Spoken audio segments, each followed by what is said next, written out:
Honorable Henry Teves, totoo bang kinatakutan yung pamilya ninyo doon sa Negros Oriental? So far sa akin, Kinatakutan sir, ba kayo doon? I can only speak for myself, ha? I cannot speak for anybody else.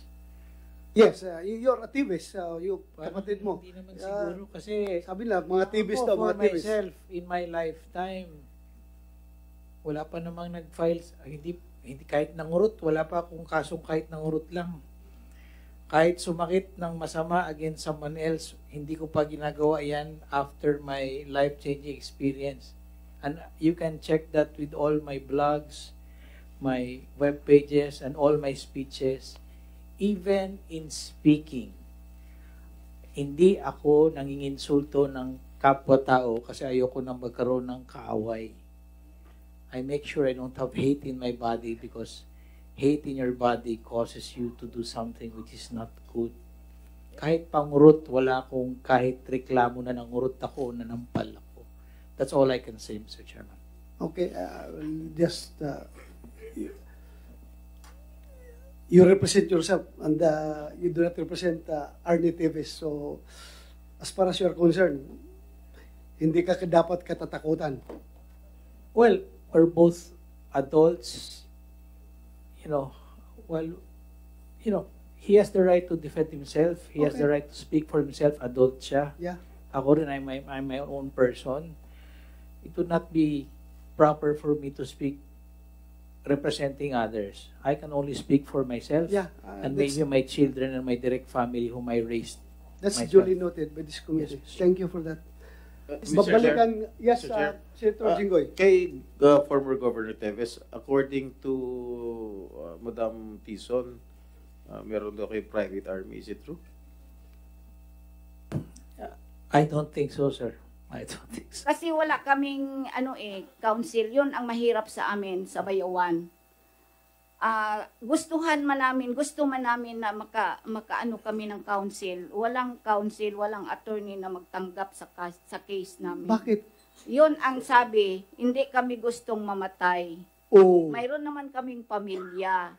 So alam nila Lahat ng abogado doon sa takot Bayawan, walang mamatay. tatanggap ng kaso ninyo? Takot mamatay yung mga abogado. Kasi na-experience na mayroong binaril na abogado after the hearing dyan sa korte.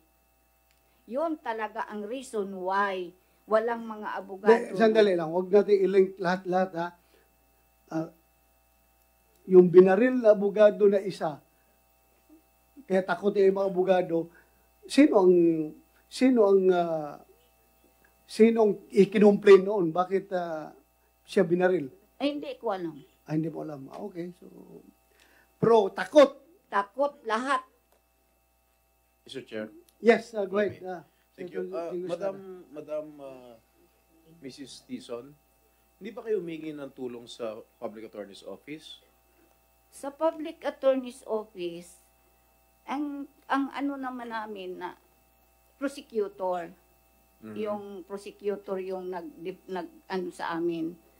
Pero yung prosecutor naman na naka-assign sa amin, lahat ng yung first prosecutor nag-inhibit kasi takot. Hindi ko alam bakit nag-inhibit siya. Ang second, si attorney o si fiscal mercader yun yung nag-counsel sa amin.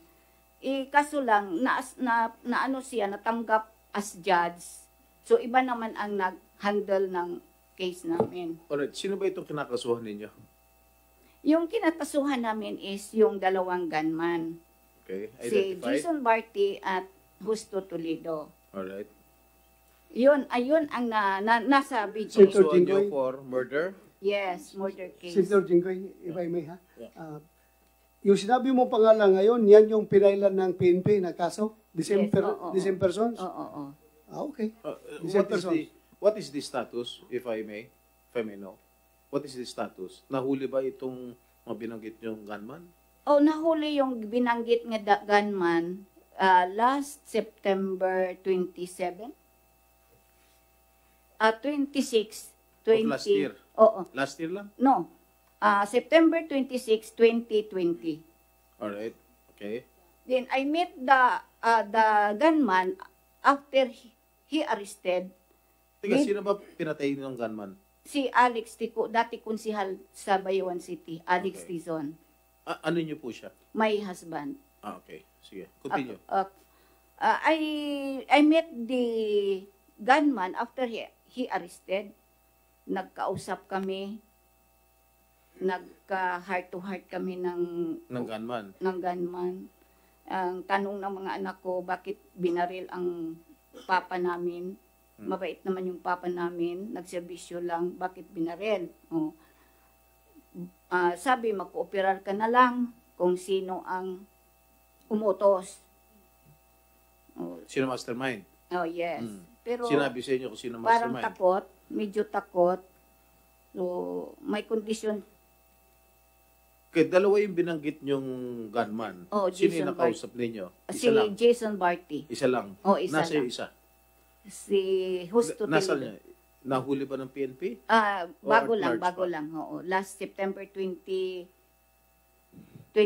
Nasaan sila ngayon? Nasa kulungan? nasa kulungan sa Bayawan BGMP. Alright. So, did you extract information from him, from the gunman, kung sino mastermind? Sa tong una-una, yung Jason Barty, parang may sabihin pero takot. Ang sabi niya sa akin, ma'am, if you can protect my family, I will tell you. Who is the gunman? Hindi naman siya nagsabi na I will tell you, but if you can protect my family and you can accept my condition, What is his condition? I don't know what is the condition, kay sabi ko sa kanya, isulat mo sa papel. Kung matakot kayo magsabi personally, isulat mo sa papel at bahala na akong kung kaya ko. Ang sabi niya, gibigyan mo ako ng telephone number mo at misis ko na lang ang makig-usap sa'yo.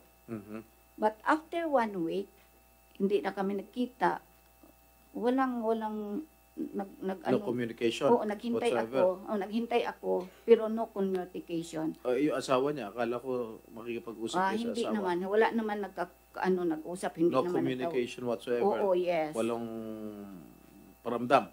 Walang paramdam. So, yun. Before my husband was assassinated, mayroon siyang text messages na gisend doon sa presidential hotline 888. Mayroon siyang sulat, I quote, I was attempted to 2000 attempted in my life started 2006 because I am the police officer who will run after their illegal activities. Whatever happened to me, only Henry Teves and his gunman are interested to take my life. He also sent text messages regarding the various killings in Bayawan City, but to no avail. So, alam na. Before he died, nagpadala siya ng text messages sa 888. What was the response? I don't know kung mayroon bang action, hindi namin alam. Okay. What is the status of the case right now? Still pending? Still ongoing? Ongoing. When you mean ongoing, are you presenting pieces of evidence? Is it prosecution or defense? So, teka, may abogado na kayo? Wala Wala pa rin. Only So, the who's going prosecutor. to defend you? Only the prosecutor. The prosecutor Yun nga only? ang problema namin, sir. Yun nga ang problema. Malaking problema kasi walang... That's why I was asking you a while ago, why don't you seek the assistance of the public attorney's office? Walang magtanggap ng kaso. Or the court will appoint the lawyer to defend you. They can appoint. Yun nga, the prosecutor. Is it true that during your tenure as mayor of Bayawan, there were 50 killings? 50. Okay. According to Madam Tisa. Well, this is the only what I can say as mayor of Bayawan, sir. You should know because you were the mayor. I don't think Ako, so. Nag-mayor din tayo. Kaya I dapat don't alam think natin so. kung ano nangyari I don't think so. sa sarili In natin fact, when bayan. I was mayor, sir, for 2 years, I was a regional finalist and a national semi-finalist for Dangal ng Bayan, and I had my Seal of Good Governance Award, and for 6 years No, I never had any What about single COA audit. what about the crime rate during your term? Sir, I Has think it the PNP increased? can answer that kung tumaas ba yung crime rate sa 6 years na nandun ho ako at anong ginawa ko. I think they're much better position, sir. Yeah, I think Kasi biased po ako eh. the director of Biased CIDG po is ako. raising his hand. Meron ka bang alam dyan about during the term of Honorable Teves as Baka mayor hindi. of Bayawan? Baka May alam hindi. ka ba kung ilan ang namatay doon at ano nangyari? Mr. Chairman, sir, with your permission, could I present my compliance to you, sir, to present the political killings in Negros Oriental, sir, so that this body could have an appreciation and have an idea what is the real peace and order situation in Negros Oriental, sir. Mas maganda. Hinto muna natin sila individual eh. Merong overall picture na i-represent yung CIDG. You have the floor. Pakinggan muna natin yung CIDG para meron tayong buong picture bago tayo mag-dissect into separate independent incidents, yung overall picture muna. Thank you, Mr. Chairman, sir. Go ahead. Yung EVP natin, could you po? But still, tanungin natin yung PNP, Yes, sir. yung record nila during, Yes, sir. kasi yung allegation nila more than 50. That's very nakakatakot na number yan. Pa-confirm natin sa PNP kung totoo yan para officially, meron tayong records kung totoo yan na nangyari. Yes, sir. I will just make pass with my presentation, sir. Yeah, so go ahead. I will forgo with the answer. Sir, my presentation will be part in two parts. First, about the basic information about Negros Oriental and the shooting incidents victimizing elected government official in the province of Negros Oriental from calendar year 2016 to March of this year. Next slide, please. Make pass. Sir, Negros Oriental has a total land area of 5.42 5,420 square kilometers and inhabited by almost 1.5 million Negrenses as per 2020 census. Politically, the province is subdivided into 3 districts, 6 cities with Dumaguete as the capital, 19 municipalities and 515 barangays. With police to population ratio of 1,800, Negros Oriental registered a total crime volume of 2,677 for calendar year 2022, broken down as 556 index crimes and non-index crimes, translating into an average monthly crime rate of 16. Likewise, in the first quarter of this year, Negros Oriental registered a total of 675 crime incidents, respectively with the same average monthly crime rate of 16. Next slide. In order for us to have the same understanding, some terminologies which I will be mostly using in this presentation will be defined based on the existing PNP and NAPOLCOM policies. First, the EGO, which means elected government officials. Solved case. A case shall be considered solved when the following elements concur as shown on the screen. When the offender has been identified, there is a sufficient evidence to charge him, the offender has been taken into custody. Ito po yung pinaka-importante kung nahuli yung offender, and the offender has been charged before the prosecutor's office or the court of appropriate jurisdiction. Cleared case. A case shall be considered cleared when at least one of the offenders has been identified. There is a sufficient evidence to charge him, and he has been charged before the prosecutor's office or any other court of appropriate jurisdictions. Next slide, please. Records show from 2016 to present, there were 40 shooting incidents. that transpired in Negros Oriental that victimized one governor, one provincial board member, two vice mayors, 6 city or municipal councilors, 15 barangay chairpersons, and 16 barangay councilors or kagawads, with a total of 43 elected government officials. Out of that 43 government officials, 33 were killed, 3 were injured, and 7 were unharmed. There are 2 incidents that have 2 or more elected government officials victims. The Digamo case with 3,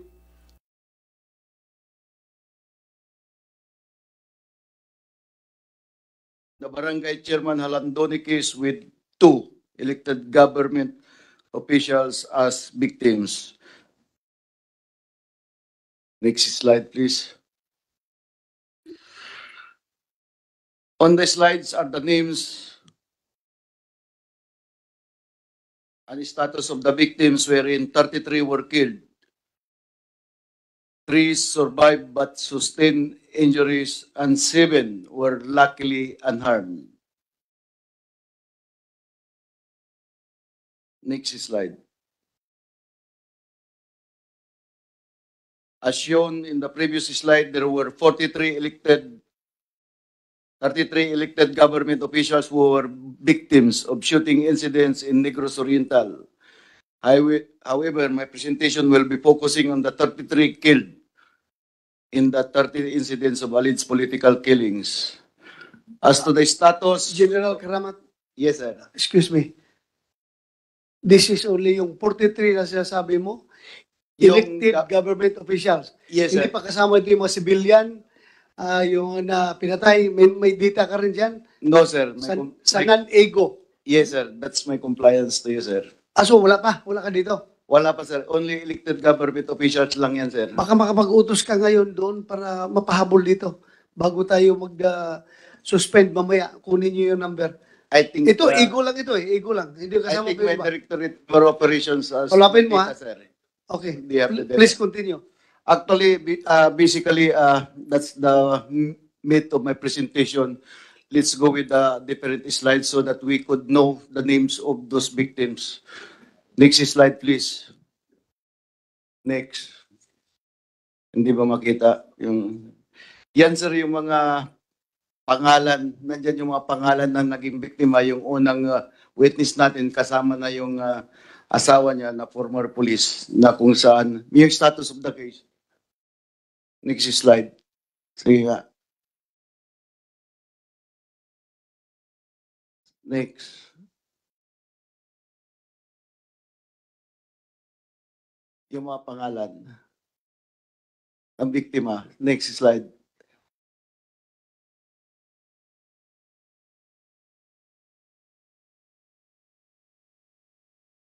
So, yan, sir, yung mga pangalan ng mga biktima, sir. Pati yung, sige, next. Yung mga end of presentation. Actually, sir, nandyan yung mga pangalan ng biktima, kasama na lahat. I will just give you the hard copy, sir. Yun, sir, from 2016 to present, sir, there are 33 killed and all in all, 43 elected government officials were victims of shooting incident in Negros Oriental, sir. That's all, sir. That is my presentation. Sandali lang. 33 ito lahat, di ba? Killed only, sir. Huh? Those that were killed in the shooting incident, sir. But all Elected government officials, Yes, sir. 33. Yes, sir. Ngayon, gusto kong malaman kung dito sa 33, ilan dito ang solved. Yes, sir. Yes, sir. I will. Kasi 33 elected officials, ilan dito ang solved? Mostly arrested yung mga suspects, sir, but some case were dismissed in court. I don't know what was the reason, sir. But most of the cases there are ongoing on trial, sir. How many cases were dismissed by the court? Yes, sir. Yes, sir. How many? Palakin nyo nga yan. General, Yes, sir. How many cases were dismissed by the court? Based on my record, sir, 3 were dismissed in Three court, sir. out Yes, sir. of? Out of that, 43. What was the reason why they were dismissed by the court? Is Sir, non-cooperation? I will find out, sir, but the reason why the case was dismissed, sir. Because usually, if the case are dismissed, ibig sabihin, walang sumisipot. Yes, Wala sir. nang gana. Based on my records, all the suspects were arrested, but the final resolution in court, the case was dismissed, sir. Can you please find out for us? Sir, Can you please find out for us why these cases were dismissed? welcome that, sir. Thank you.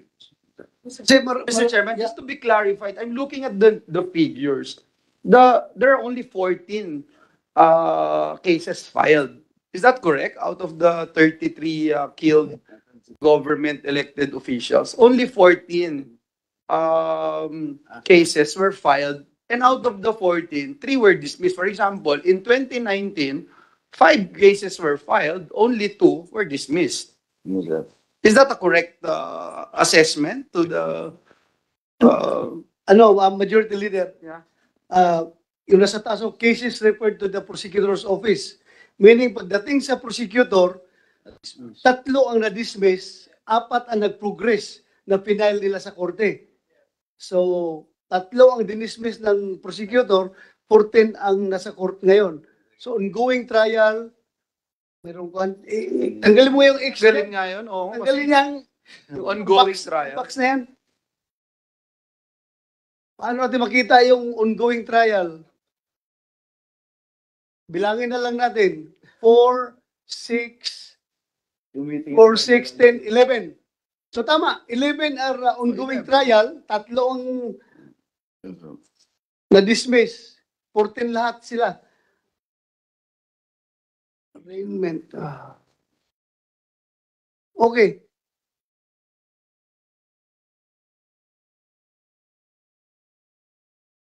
Solved 8.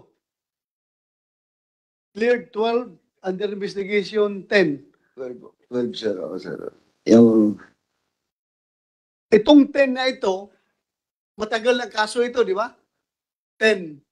Yes, Under investigation pa rin hanggang ngayon. yes, sir. Please exert more efforts na kahit na ma-cleared mo lang itong kaso na ito.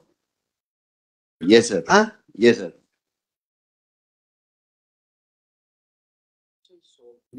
When you say solved, all the suspects have been identified, all the suspects were under the custody, and proper cases were filed in court. Yun ang solved. Pero yung cleared, at least one lang. At least one. Kung merong isa na na-identify at na-custody at na-file ng kaso, cleared daw yan. Merong nagtataas sa kamay? Yes, ma'am. Go ahead, Mayor. Mr. Chair, dito po sa mga killings na nangyayari sa mga politicians, gusto ko lang pong malaman kung yung mga nahuhuli, mga politicians din po ba? At kung hindi man po, baka po pwede naming malaman yung motive. What is the motive for killing elected officials when the man who pulled the trigger are not politicians themselves? Yes, po. That's already in my mind. I'm supposed to ask that question. But thank you for raising that question, ma'am. General Karamat, can you give answer to that question, which is the same question that I'm about to ask you? Anong motibo? Sino ito mga suspect na ito? At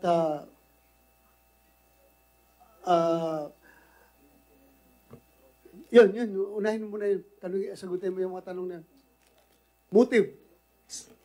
Sir, just the heading of my presentation, political, sir. Political killing, sir. Political killing. Yes, sir.